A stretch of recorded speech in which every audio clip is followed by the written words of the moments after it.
Friends, welcome back to my YouTube channel MK biology. आज की video हमारी उन बच्चों के लिए होने वाली है जो नीट एग्ज़ाम की प्रिपरेशन कर रहे हैं। इस वीडियो में हम टिप्स देखेंगे हमारे नीट एग्ज़ाम को क्रैक करने के लिए। तो गाइज़, इस वीडियो को एंड तक देखें। आपने मेरे चैनल को अभी तक सब्सक्राइब नहीं किया है तो प्लीज़ सब्सक्राइब करें, बेल आइकन को टैप करें, जिससे आने वाली सारी वीडियोज़ की नोटिफिकेशन आप तक पहुँच जाए। तो गाइज़, फर्स्ट टिप है हमारी, follow the syllabus very strictly. ठीक है, अपने सिलेबस को क्या है, स्ट्रिक्टली फॉलो करना है। सबसे पहले तो आपको यही देखना है कि आपका सिलेबस क्या है, नीट एग्जाम का सिलेबस क्या है। आपको अपने सिलेबस के अकॉर्डिंग ही पढ़ना है। ठीक है, ना एक्स्ट्रा पढ़ना है ना कम पढ़ना है, सिलेबस में है वही पढ़ना है। अगर आपके पास टाइम बच जाता है तो आप एक्स्ट्रा पढ़ सकते हो, वरना अपने सबसे पहले प्रेफरेंस देनी है अपने सिलेबस को कंप्लीट करने में। जो जो टॉपिक्स आपके अपने सिलेबस में हैं बस वही कवर करो, फिर अगर टाइम बचता है तो आप एक्स्ट्रा पढ़ सकते हो। ठीक है, तो ये बात ध्यान रखनी है, अपने सिलेबस पर आपको स्ट्रिक्टली अटैच रहना है, उस सिलेबस के अकॉर्डिंग ही आपको पढ़ना है। सेकंड देखो, अब सेकंड टिप है स्टडी फ्रॉम गुड मटेरियल। ठीक है, गुड मटेरियल से आपको स्टडी करनी है। गुड मटेरियल का मतलब ये है कि आपको जहाँ से अच्छा लगता है, मतलब ये नहीं कि हाँ भाई ऐसे ही कोई भी बुक आपने उठा ली। ठीक है, आप टीचर्स की हेल्प ले सकते हो। ठीक है, ऑनलाइन किसी भी प्लेटफॉर्म की हेल्प ले सकते हो, जहाँ से आपको जैसे लगता है कि हाँ भाई ये बंदा सही पढ़ा रहा है, ये टीचर सही पढ़ा रहा है। ठीक है, वहाँ से जहाँ पर आपको ठीक लगे, जहाँ पर आपको समझ में आता है, उस बुक से पढ़ो। ठीक है, मतलब अपना जो स्टडी मटेरियल है, कोई भी टॉपिक का, कोई भी जैसे बायोलॉजी हो गई, केमिस्ट्री का होगा, ठीक है, कोई भी एक रेफरेंस बुक हो गई, आपको पता है कि अच्छी है। ठीक है, तो उसी से अटैच रहो कि आपको पता है कि यहाँ से मेरे क्वेश्चन सोल्व हो रहे हैं या यहाँ से मेरे को समझ में आ रहा है, तो उसी पर अटैच रहो, आप उसको चेंज मत करो। थर्ड टिप है have an effective study plan. ठीक है, आपका स्टडी प्लान होना चाहिए गाइस। सबसे पहले देखो, आपने फर्स्ट टिप पढ़ी सिलेबस के अकॉर्डिंग हमको पढ़ना है, आपके पास पता चल गया आपको क्या क्या पढ़ना है। सेकंड, आपको गुड मटेरियल भी पता है आपको कहाँ से पढ़ना है। थर्ड आता है स्टडी प्लान, आपको पढ़ना कैसे आपको स्टडी करनी है। हफ्ते में आपका टारगेट है, टारगेट सेट करके पढ़ना होता है गाइज।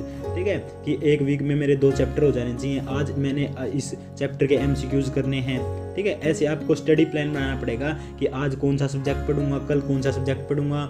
ठीक है, कल वीकली फिर आपको टारगेट सेट करना पड़ता है, फिर मंथली टारगेट सेट करना पड़ता है कि मंथ में मेरी ये बुक कंप्लीट हो जानी चाहिए, ये यूनिट कंप्लीट हो जानी चाहिए।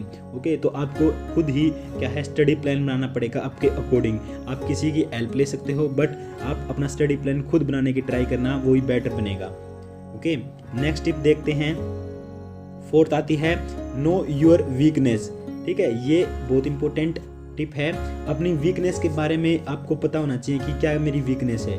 ठीक है, जैसे आपके सब्जेक्ट हैं बॉटनी, केमिस्ट्री एंड फिजिक्स। ठीक है, आप बॉटनी और केमिस्ट्री में आप थोड़े अच्छे हो और फिजिक्स आपकी कमज़ोर है, आपको डर लगता है, मतलब कि डर नहीं, आप ये कह लो कि आपको थोड़ा टफ लगती है। ठीक है, फिजिक्स आपको टफ लगती है, तो ऐसा नहीं करना गाइज। आपको तीनों सब्जेक्ट्स को इक्वल लेके चलना है। ये नहीं कि मैं बायोलॉजी और केमिस्ट्री में अच्छे मार्क्स ले आऊँगा, फिजिक्स को थोड़ा कम पढ़ लूँगा, ऐसा बिल्कुल नहीं करना है। तीनों सब्जेक्ट को इक्वली पढ़ना है। ठीक है, आप अपने वीक पॉइंट पर, जो वीक टॉपिक है आपका, मान लो बायोलॉजी में या केमिस्ट्री में वीक टॉपिक है, आप उनको भी पढ़ो। ठीक है, मतलब आपको वीकनेस पे काम करना है अपनी। ठीक है, जो स्ट्रॉन्ग है आपकी चीज़ें, बायोलॉजी आपकी स्ट्रॉन्ग है मान लो, ठीक है, तो आप उसको थोड़ा कम पढ़ो। ठीक है, आप उसको थोड़े दिन के लिए कम पढ़ो। आप फिर अपनी वीक पे जो है वीक पॉइंट्स हैं आपके, जैसे फिजिक्स आपको कम आती है तो आप फिजिक्स ही पढ़ो कुछ दिन। ठीक है, इससे क्या होगा, आपका फिजिक्स में इंटरेस्ट बनने लगेगा। ठीक है, आपको फोर्स करके आपको पढ़ना पड़ेगा। ठीक है, ऐसे नहीं कि आप स्किप कर दो, छोड़ दो कि मेरा मन नहीं कर रहा फिजिक्स करने का, तो ऐसे बिल्कुल नहीं करना है। तो वीक पॉइंट पे आपको जरूर काम करना है। ये फोर्थ पॉइंट था। फिफ्थ पॉइंट देखो आप, practice mock test paper. Mock test paper की आपको प्रैक्टिस करनी है। जैसे आप ये मान लो, जरूरी नहीं है आपको सिलेबस कंप्लीट होने के बाद ही आपको प्रैक्टिस करनी है। ये है, आपको एक चैप्टर आपका कंप्लीट हो चुका है तो आप उसके MCQs लगाओ। ठीक है, आपकी यूनिट कंप्लीट हो चुकी है, आप यूनिट वाइज आपके MCQs हैं वो MCQs लगाओ। ठीक है, ये है, ऐसे आपको तैयारी करनी पड़ेगी कि एक चैप्टर कंप्लीट होते ही, कोई प्रॉपर टॉपिक होते ही कंप्लीट होते ही आपको उसके MCQs लगाने पड़ेंगे। ठीक है, MCQs लगाओगे आपको पता चलेगा कि हाँ भाई ऐसे क्वेश्चन आते हैं, मेरे को कितना समझ में आया है, कितना मेरे को पता चला है। ठीक है, मैं ठीक डायरेक्शन में पढ़ रहा हूँ या नहीं पढ़ रहा हूँ। ठीक है, आपके नीट प्रीवियस ईयर के जो पेपर्स हैं आप उनमें से क्वेश्चन लगा सकते हो। ठीक है, तब आपको आइडिया हो जाएगा कि आप हाँ भाई ठीक चल रहे हो, ठीक पढ़ रहे हो। तो ये ज़रूरी है आपके लिए। ठीक है, टेस्ट आपको देना चाहिए, मॉक टेस्ट पेपर्स। आगे 6 पॉइंट देखो, 6 है आपका मेक श्योर टू रिवाइज। ठीक है, ये भी इम्पोर्टेंट है आपका पॉइंट, आपको रिवीजन को प्रेफरेंस देनी है। ठीक है, अगर आपने एक चैप्टर पढ़ लिया है तो उसको 10 दिन बाद फिर रिवाइज करो। ठीक है, फिर 10 दिन के बाद रिवाइज करने के बाद फिर मंथ में फिर रिवाइज करो। ऐसे क्या हुआ, आप उसको चैप्टर को भूलोगे नहीं। ये नहीं कि आपने कोई भी टॉपिक पढ़ लिया फिर आप उसको छोड़ दे रहे हो, फिर आपके एग्जाम टाइम के से पहले पढ़ रहे हो, ऐसा नहीं करना गाइज। ओके, तो गाइज ये रिवीजन का पॉइंट है, उसको ध्यान रखेंगे। 7th पॉइंट है हमारा keep distance from destructive elements.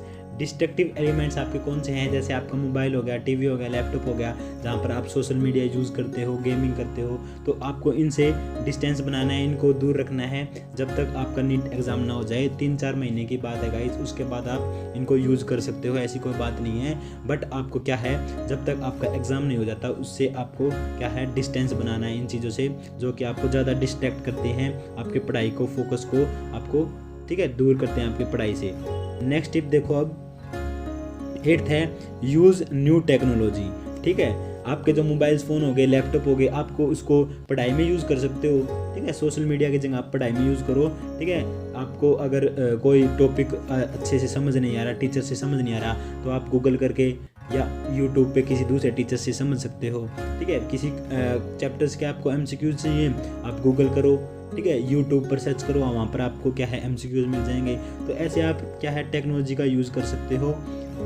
9 देखो, ये 9th पॉइंट जो है वो सबसे ज़्यादा बच्चे इसमें मार खाते हैं। बच्चे क्या करते हैं, एग्जाम्स में क्या करेंगे, गैस करके अपने क्वेश्चन को अटैम्प्ट करके आएंगे। ठीक है, उनको आता नहीं होगा बट फिर भी क्या करेंगे, सोचेंगे हाँ भाई गैस करेंगे, ले भाई ये हो सकता है, ये वाला ऑप्शन हो सकता है। ठीक है, बट आपको ऐसा नहीं करना है। अगर आपको 2 ऑप्शन में कन्फ्यूज़न होती है, ठीक है, अगर आपको 2 ऑप्शन में कन्फ्यूज़न होती है तो तभी आप सोच सकते हो कि हाँ भाई मैं गैस करके आऊँ टिक, वरना आपको ये नहीं करना है, आप उस क्वेश्चन को छोड़ के आना है। ठीक है, नहीं तो अगर आप ऐसा नहीं करोगे आपके नेगेटिव मार्क्स जाएंगे।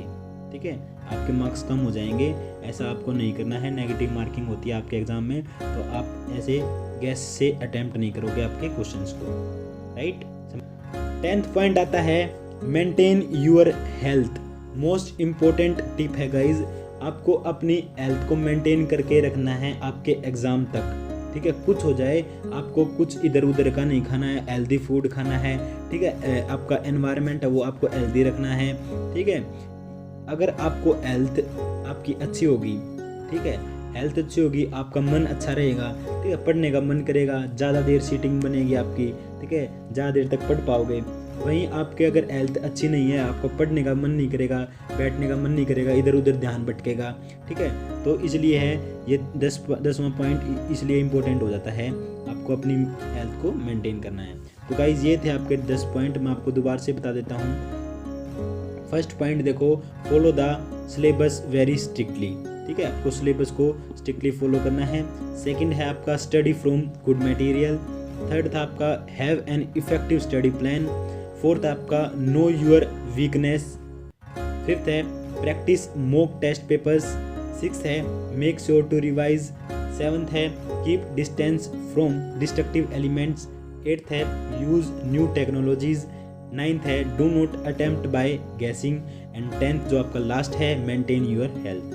तो गाइज ये थे आपके 10 टिप्स, आपको जो नीट एग्ज़ाम को क्रैक करने में हेल्प होंगी।